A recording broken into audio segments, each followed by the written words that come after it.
Hello friends, welcome to जय study centre. तो आज जो परशुराम भेट कवितार जो बाकी अंश रही है आम आलोचना करवा जोटा plus two second year arts student मान जो प्रयोज्य अटे। तो से आम आगर केतोटी विभाग आलोचना कर सारी। तो आज जोटा आलोचना करवा परशुराम भेट कवितार आ जो केतोटी पंक्ति बाकी रही है आलोचना करवा। तो जो मैंने चैनल को नुआ आसते लाइक शेयर सब्सक्राइब निश्चय करेंगे। परशुराम भेट कवितार जो अकियत अंश बाकी रही आरंभ करवा। तो आसतु देखा कौन रही बाकी जोटा रही। दशरथ बोलती तू शुण श्रीराम परशुधरटी क्षत्रियंकर तम एहांक चरणे तू नमस्कार कर यह कल्याण तते ऐश्वर्य अपार। पुणी से कहते ये जगह एत दूर या आगर कौन होता परशुराम राम निकट को आसी सारी से जो ए प्रकार शिवधनु के प्रकार भाव से भांगी सारी से कथा से प्रश्न कर सारी। तो ये जगह जोटा रही दशरथ बोलती तू शुण श्री राम परशुधरटी क्षत्रियंकर तम जे से राजा दशरथ परशुराम को कहते जे शुण हे श्रीराम शुण कौन कहते परशुधरटी क्षत्रियंकर तम जे परशुराम जी होचंती से होचंती क्षत्रिय मानकर शत्रु बा राहु जाको कहा तम अर्थात राहु अर्थात ये जगह क्षत्रिय मानकर शत्रु जी से होचंती परशुराम तांको कथा सूचित करूचंती। पुणी कहउचंती एहांक चरणे तू नमस्कार कर एहा कल्याण तते ऐश्वर्य अपार। तांको चरण रे तू जेकी नमस्कार कर से जदि दया करिवे तांकर ऐश्वर्य एते अधिक जे ताहार परिसीमा नाही से कथा को से कहउचंती। पुणे सुनिले श्रीराम पितांक येसेनक वाणी सुखासन वल्लई आसंती रघुमणि। तो यही प्रकार भाव में जिते बेले पितांकर कथा शुणी राजा दशरथ रामचंद्र को कहते से रथर ओह्ले आसी सुखासन बोले हूँ रथ।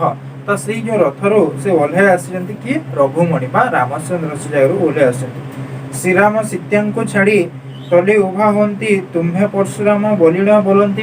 तापरे श्रीराम को छाड़ी सीता सीता को छाड़ी श्रीराम तले रथ को अवतारण करती एवं से कहते जे तुम्हें परशुराम बोलिण बोलती तमें होचंते से परशुराम बोली से कहते। पुणी परशुराम को गुणगान कर कौन कहते ना अपार कालर तो पुरातन ऋषि शुणिलु आम देखिलु निआसी। तमें होचंते से पुरातन जुगर एक महान विख्यात ऋषि जहाँ मु आगर शुणी किंतु तांको देखी नथली आज तांको साक्षात दर्शन मिलला बोली से कहते। केवल कारण अइल तपवंत कहसी कथा तोर शुणिमा तथ्य जे क्यों कारण आम निकट को आसीच बोली रामचंद्र जगह मुनि परशुराम को प्रश्न करुछंती। कहसी कथा तोर शुणिमा तथ्य क्यों कारण आम निकट को आसीच से कारण कहतु जे आमे ताको शुणिबु बोली से कहते। पुणी कहते राम बोइले शुण भृगुपति करसी जे अबा तोहर मिलई जुगति। पुणी कहते जे राम बोइले शुण भृगुपति हे भार्गव भृगुपति जे करसी जे अबा तोहर मिलई जुगति जे तांकर अवज्ञा करे बा तांकर जे आज्ञा को पालन न करे तांकर सहित विभिन्न प्रकार जुक्ति वा खराब जिनस होइतिबा कथा कहा जाय पारे। ये मोहर शिर छेदिबु कोठारे तोते कोप मन नाही मोर परशुधारे। पुणी से कहते ये मोर शिर छेदिबु कोठारे जे मोर शिर को बा मोर मस्तक को कोठार बा कुठारी रे हाड़ी देले मध्य से कौन कहते तोते कोप मन नाही मोर परशुधरे जे तोते मोर कौन प्रकार राग बा क्रोध नाही बोले रामचंद्र परशुराम को कहते। गरु ब्राह्मणे मुन करही रोष तेणु से कोप तोते नाही अमरीश जे गरु ब्राह्मण आदि मानक मु केबे हेले राग करे नहीं बा क्रोध करे नहीं तेणु से कोप तोते नाही अमरेश तेणु करी मोर से राग बा क्रोध तोते नाही बोली से कहते। जहा बोलिबु ताहा पालिबई आज्ञा अल्प मात्रे मु न करिबी अवज्ञा। तो जहा कहिबु ताहा मु पालन करिबी अल्प के हेले तिले हे मु तार अवज्ञा करिबी नाही बोली से कहते। श्रीरामर वचन येसेनक अर्थ सुनी धनु बढ़ाई देले भृगुमणि। तो श्रीरामंकर ए प्रकार कथा को शुणिक जिते बेले रामचंद्र कहते परशुराम कथा जे जहाँ आपण कहे मुझे अक्षर अक्षर पालन करी कदाचित अवज्ञा करी ना। तो सही कथा शुणिला परे परशुराम श्रीराम को तांकर धनु को बढ़े देउछन्ति जे ये कोदंड जेबे देई पारो गुण जानिमा तोहर केते अछि प्राण। तांकर जो वैष्णव धनु परशुराम धनुर नाम कौन अच्छे वैष्णव वैष्णव वैष्णव जहाँ कही तो से धनु को ए जगह परशुराम रामचंद्र को दौरान से कहते ये कोदंड जेबे देई पारु गुण जानिमा तोहर केते अछि प्राण जे ए जदि ए धनुरे जदि तू तीर चालना करि पारु ताहले आमे देखि परिबा जे तोर केते शक्ति अछि। स्वरासन तिला परशुराम हस्ते दक्षिण भुजे ताहा नेले रघुनाथे। पुणी कहते जे स्वरासन थिला परशुराम हस्ते स्वरासन बा जहा द्वारा सर निक्षेप करा जाए जो धनु जहाँ को कही तो सेटा कहार हाथ रे थिला ना परशुराम हाथ रे थिला। दक्षिण भुजे ताहा नेले रघुनाथ दक्षिण हाथ रे ताहा परशुराम पुणी तांकु ई परशुराम ठारू रामचंद्र नेइछंती।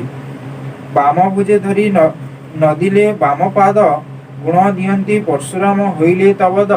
तापरे से परशुराम निकटरू से सरटी आनिकरी रामचंद्र सर संयोग करे ताको चालना करिवार यथाविधि प्रयोग करुछंती। पुणी कहते सीता चाहिए सुखासने बसी पुणी पुनः तो सपतणी होइला मते आसी। जे सीता चाहिए सुखासने बसी सीता कौन से रथरे बसिकी देखुले कौन करते ना रथरे बसिकी से देखुले पुणी कहते पुनः सपतणी होइला मते आसी। मनरे गोटे पूरा आशंका जात होइछि आशंका सृष्टि होइछि कौन मते पुणी गोटे सौतणी मिलगला कि सपतणी जोटा कि आम कहीदो जे आउ गोटे पत्नी जनकर गोटे पत्नी थी आउ गोटे पत्नी जदि कहब तो पुनः तो सपतणी होइला मते आसी। जे जेहेतु सीता कौन होता सीता कथा आगे रही देखा मोहर पियर जे धनु समर्पिला कोदंड आमंचने मते विवाह कला। जेहेतु तांकर पिता पियर बेले हूँ पिता जे सीतांकर पिता सर रामचंद्र को से धनु देकी जे धनु भांगी पारिबा बा जे धनु को उठे पारिबा से सीता को विवाह करबा बोली जो समर रखिदिला बा जो स्वयंवर रहिदिला सेही स्वयंवर रे रामचंद्र से धनु को भांगी करी सीता को विवाह करथिले। पुणी ये जगह जो ये ऋषि जनक रहिचंती से पुणी ये प्रकार गोटे धनुषर तांको दउचंती से कोन तांकर कन्या बा तांकर दुहिता को रामचंद्र को विवाह करिवे नहीं तो ए प्रकार सीता मन में आशंका सृष्टि करिछि। पुणी कहते मासे पखे हे नहिला मते सुस्थ पुणी तो सपतणी बिहिला विधात। तापरे गोटे मास बा गोटे पक्ष 15 दिन किंबा पक्ष गोटे पक्ष को 15 दिन गोटे 2 मास को 2 पक्ष तो मासे किंबा गोटे पक्ष भी हुई नहीं पुणी मत सौतणी तो सौभाग्य मिलला कि बोली सीता मन में से प्रश्न करिछि विधाता ए प्रकार कौन विधान कले कि। पुणी कहते श्रीराम सत्य कले अग्नि छुई निश्चय सपतणी मते न करिबा पई। श्रीराम तो मते से जगह अग्नि छुई की शपथ करथिले जे मो मते आउ कोनोसी प्रकार सौतणी आनी देबे नहीं बोली। पुणी से किपरि प्रकार अवज्ञा करुछंती तांकर कथा को से कहउछंती निश्चय सपतणी मते न करिबा पई जेबे तो धनु राम धरंती आगुसार असत्य पुरुषंकर एवंत व्यवहार जे ए प्रकार से श्रीराम जो तांको कथा देले जे तांको केबे हेले द्वितीय करिवे नहीं अर्थात द्वितीय पत्नी से केबे हेले विवाह करिवे नहीं। द्वितीय अर्थात ये जगह हम कहि परिबा जे द्वितीय पत्नी धारण करिबा कथा तो किमा द्वितीय रामचंद्र केबे हेले द्वितीय हेबे नहीं अर्थात द्वितीय पत्नी केबे हेले धारण करिवे नहीं। तो यही कथा को कहा जाइछि। तो ये जगह द्वितीय शब्द दिया जाएनी तथापि मु ताकू संयोग कली कारण रामचंद्र कहिदिले जे एक पति व्रता हेबे एक पत्नी व्रता हेबे से द्वितीय पत्नी ग्रहण करिवे नहीं। तो सीता को मन में प्रश्न सृष्टि करिछि सीता को सामने से जो शपथ नहीं जे द्वितीय पत्नी ग्रहण करिवे नहीं पुणी से किपरि ए सर संयोग करे द्वितीय पत्नी ग्रहण करिवे नहीं तो बोली प्रकार सीता को मन में आशंका सृष्टि होती। तापरे कोन होइछ देखो एमंत कथा सत्य मने विचारिले बिहि जहा लिहि अछई बोइले जे सीतांक मनरे ए प्रकार जो आशंका सृष्टि होती ताहा से विचार करिसेंती रामचंद्र कोन द्वितीय पत्नी विवाह करिवे नहीं तो ए प्रकार ताको मनरे जो आशंका सृष्टि नारी मन सब बेले सदा सर्वदा संदेही केबे हेले से निज पति को अन्य कहा को समर्पित करि परिबो नाही। तो सही कथा को ए जगह ताको मन सीतांक मनरे मध्ये से अनुरुक्त उक्तिटी आसीची और सीतांक मनरे मध्ये प्रश्न सृष्टि विधाता जहा करिवे ताहा घटिबो ତାହା ବିଧାତା ଆଗରେ ବା ଭଗବାନଙ୍କ ହାତରେ ଛାଡ଼ି ଦେଇଛନ୍ତି ଏ ଜାଗାରେ ସୀତା। ପୁଣି କହୁଛନ୍ତି ଏଥୁ ଅନନ୍ତରେ ଶ୍ରୀରାମ ଧନୁ ଧରି ଦକ୍ଷିଣ କର୍ଣ୍ଣ ପରିଜନ୍ତି ଆଣିଲେ ଉଛୁଡ଼ି। ତାପରେ କିଛି ସମୟ ଗଲା ପରେ ଶ୍ରୀରାମଚନ୍ଦ୍ର ଧନୁକୁ ଧରିକି ବା ଧନୁର ତୀର ସଂଯୋଗ କରି ସେଟାକୁ ଟାଣିବା ପାଇଁ ଟାଣିଛନ୍ତି। ଯେତେବେଳେ ଦକ୍ଷିଣ କର୍ଣ୍ଣ ପର୍ଯ୍ୟନ୍ତ ଆଣିଲେ ଟାଣି ସେ ଜାଗାରେ ସେ ଧନୁ କିପରି ମରାଯାଏ ସେଇ ପ୍ରକାର ସେ ଉଦ୍ୟମ କରିଛନ୍ତି ଧନୁ ମାରିବା ପାଇଁ। ତାପରେ କହୁଛନ୍ତି ପରଶୁ ନାରାଜ ଦେଲେକ ବଢ଼େଇ ତାହା ରଘୁନାଥ ଗୁଣରେ ବସେଇ। ଯେ ପରଶୁରାମଙ୍କର ଯୋଉ ନାରାଜ ବା ପରଶୁରାମଙ୍କ ଯୋଉ ସର ବା ସେଇଟା ଥିଲା ସେଇଟାକୁ ଦେଲେକ ବଢ଼େଇ ପରଶୁରାମଙ୍କର ଯୋଉ ଦେଇଥିଲେ ଯେ ଧନୁସର ତାକୁ ସେ ଚଢ଼େଇ ଦେଇଛନ୍ତି ଏବଂ ସେ କହୁଛନ୍ତି ତାହା ରଘୁନାଥ ଗୁଣରେ ବସେଇ। ଯେ ସେଇଟାକୁ ପରଶୁରାମଙ୍କର ଯୋଉ ସରକୁ ସେ ରାମଚନ୍ଦ୍ର ଧରିକି କହୁଛନ୍ତି କଣ କହିଛନ୍ତି ନା ହସିଣ ବୋଲନ୍ତି ପରଶୁ ବିନ୍ଧିବା କାହିଁକି ଇହଲୋକ ପରଲୋକ ବୋଲିବ ଯହିଁକି। ତାପରେ ରାମଚନ୍ଦ୍ର ହସି ହସିକି ପରଶୁରାମକୁ କହୁଛନ୍ତି ଯେ ମୁଁ ସର କେଉଁଠିକୁ ନିକ୍ଷେପ କରିବି ଇହଲୋକ ନା ପରଲୋକ। ଇହଲୋକ ବେଲେ କଣ ନା ପୃଥିବୀ ଲୋକ ବା ଶରୀର ପାର୍ଥିବ ଶରୀର ଯୋଉଠାରେ ରହିଛି ଏବଂ ପରଲୋକ ବେଲେ କଣ ନା ମୃତ୍ୟୁ ପରେ ଲୋକ ଯୋଉଠାରେ କି ଯାଇଥାନ୍ତି ବା ମୃତ୍ୟୁ ପରର ଲୋକ ଯୋଉଟାକି ପରମେଶ୍ୱରଙ୍କର ସ୍ଥାନ ସେଇଟାକୁ କୁହାଯାଇଛି। ତ ଇହଲୋକ ପରଲୋକ ବୋଲିବ ଯହିଁକି ତମେ ଯେଉଁଟାକୁ କହିବ ସେଇଟାକୁ ମୁଁ ସରା ନିକ୍ଷେପ କରିବି ବୋଲି ସେ କହୁଛନ୍ତି। ଭୃଗୁପତି ବୋଇଲା ପରଲୋକ ଭେଦ ଇଏ ମୋହର ଦୁସ୍ତର ପାପ ଭାର ଛେଦ।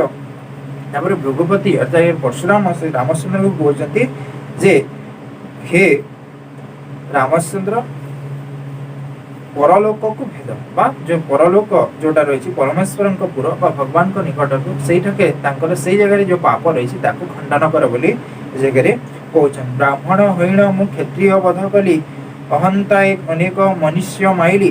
ବ୍ରାହ୍ମଣ ହେଇକି ସୁଦ୍ଧା ମୁଁ କ୍ଷତ୍ରିୟ ମାନଙ୍କୁ ହତ୍ୟା କରିଛି ବା ବ୍ରାହ୍ମଣ ହେଇକି ମୁଁ କ୍ଷତ୍ରିୟ ମାନଙ୍କୁ ଯେହେତୁ ବଧ କରିଛି ମୁଁ ଯୋଉ ପାପ ଭାରକୁ ଗ୍ରହଣ କରିଛି ତାକୁ ଛେଦନ କର ବୋଲି ଏ ଜାଗାରେ ସେ କହୁଛନ୍ତି। ଅହନ୍ତାଏ ଅନେକ ମନୁଷ୍ୟ ମାରିଲେ ଅହନ୍ତାଏ ଅର୍ଥାତ କ୍ରୋଧରେ ବା କ୍ରୋଧ ହେଇକି ସେ ଅନେକ ଗୁଡ଼ିଏ ମନୁଷ୍ୟକୁ ଯେହେତୁ ମାରିଛନ୍ତି ତେଣୁକରି ତାଙ୍କର ଯୋଉ ପାପ ରହିଛି ତାକୁ ଛେଦନ କରିବା ପାଇଁ ସେ କହୁଛନ୍ତି। ସ୍ୱର୍ଗକୁ ଗଲେ ମୋତେ ଲାଗିବ ଅବଶ୍ୟ ପାପ ତୁ ସେ ଶ୍ରୀରାମ ହର ମୋହର ତାପ। ଯଦି ମୁଁ ସ୍ୱର୍ଗକୁ ଯିବି ତାହେଲେ ମୋର ଅବଶ୍ୟ ପାପ ଲାଗିବ ସେଇ ପାପ ଭାରକୁ ତୁ ମୋତେ ଛେଦନ କରିଦେ ବୋଲି ଜାଗାରେ ଶ୍ରୀରାମଙ୍କୁ ସେ ନିବେଦନ କରିଛନ୍ତି। ପରଲୋକ ମୋ ଛେଦ ରଘୁ ସାଇଁ ଯେମନ୍ତ ସ୍ୱର୍ଗପୁରେ ନ ପଶେଇ ମୁହିଁ। ସେ ପରଲୋକର ଯୋଉ ପାପ ଭାର ରହିଛି ତାକୁ ଛେଦନ କରେ ଏବଂ ମୁଁ ସ୍ୱର୍ଗପୁରରେ ଯେପରି ନ ପଶିପାରେ ସେଇ କଥାକୁ ଏ ଜାଗାରେ ସେ କହୁଛନ୍ତି। ଶୁଣିଣ ଶ୍ରୀରାମ ପେଶିଲେ ଏକ ସ୍ୱର ବେଗେ ଛେଦି ପକାଇଲେ ପରଶୁ ପାପ ଭାର। ପରଶୁରାମଙ୍କ କଥା ଶୁଣି ରାମଚନ୍ଦ୍ର ସର ନିକ୍ଷେପ କରିଛନ୍ତି ଏବଂ ପରଶୁରାମଙ୍କର ଯାହା ପାପ ଥିଲା ତାକୁ ଅତି ସହଜରେ ତାକୁ ଛେଦନ କରିଦେଇଥିବା କଥା କହୁଛନ୍ତି ବା ତାଙ୍କର ପାପକୁ ସେ ନାଶ କରିଦେବା କଥା କହିଛନ୍ତି। ଉଛୁଡ଼ିବାର ଘାଏ ଭାଜିଲା କୋଦଣ୍ଡ ମଧ୍ୟ ଠାବରୁ ସେ ହୁଇଲା ବେନିଖଣ୍ଡ।